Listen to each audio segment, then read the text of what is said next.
Okay, so we've had a number of players who have dropped out. So let me give you this list here, Alan. James Harden, Anthony Davis, Zion Williamson, CJ McCollum, Bradley Beal, Tobias Harris, Eric Gordon, Damian Lillard. These are all players who have removed themselves from Team USA, will not be playing in the FIBA World Cup this summer, saying instead they want to focus on their own team, whether it's the Blazers or the Lakers or whoever, the Rockets. The players who are still in it at this point, in fact, the only guy who made an all NBA team is Kemba Walker. That's the only one still on it. You still have Kyle Lowry, Donovan Mitchell, Chris Middleton, Jason Tatum, Harrison Barnes, PJ Tucker's in there, Kevin Love, Andre Drummond. We've got Kyle Kuzma, the Lakers' own Kyle Kuzma, Paul Millsap, Miles Turner, and Brooke Lopez. Alan, what is happening here? What's causing all of these players to suddenly drop out? And is this a bad thing? Summer League I'll use as an example. Mm-hmm. I talked about this with Zion. If Zion was hurt, like if he couldn't go, then they shouldn't play him. Right. But if he could go, and they just want to take this extra precautionary reasons, I hate it. These players, first of all, they're under contract. Mm-hmm.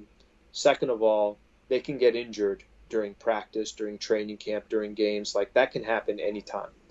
I think it will allow great opportunities. So like Kyle Kuzma, who's a young player who gets to play against some of, the best players around the world.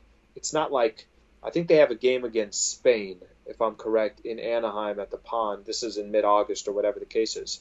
That's a great learning experience for Kyle Kuzma.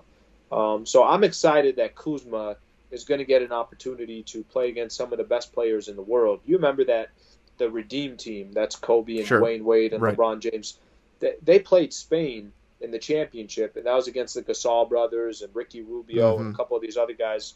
Jose Calderon. And that game came down to the end. That wasn't even a lock. So it's going to be a challenge for USA. It's going to be a challenge for guys like Kyle Kuzma. Personally, for me, I hate that these players are dropping out. But I will say that I get it if the elite superstars don't want to be a part of it. But it's going to create some opportunities for some different players to get a chance to, I think, play some really competitive basketball in the middle of summer, something that they wouldn't have got if they didn't play in the FIBA championship.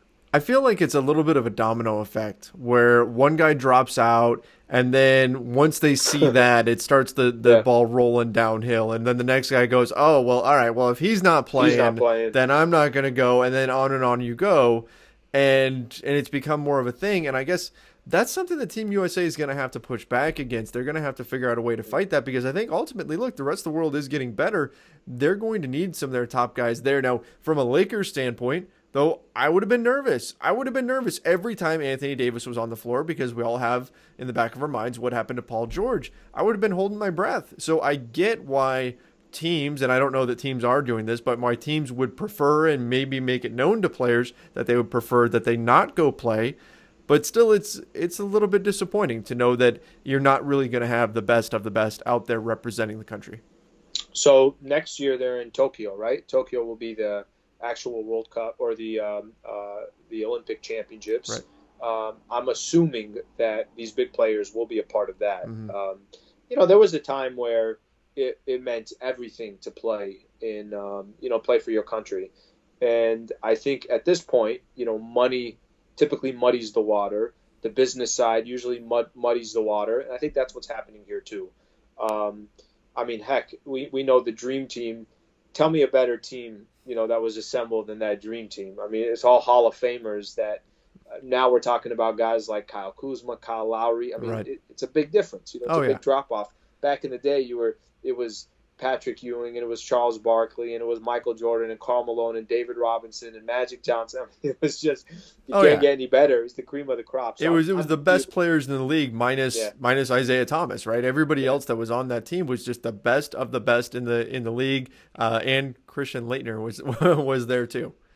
Yeah, I wish Zion did do it. Zion is actually the one that I'm probably most disappointed at. Yeah.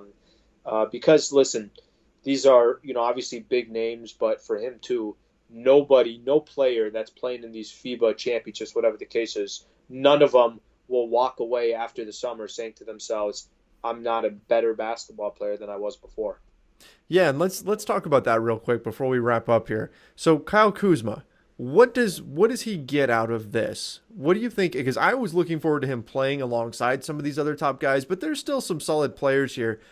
Who do you think he's going to learn from here? What can he take from this experience into training camp and then into the season with the Lakers?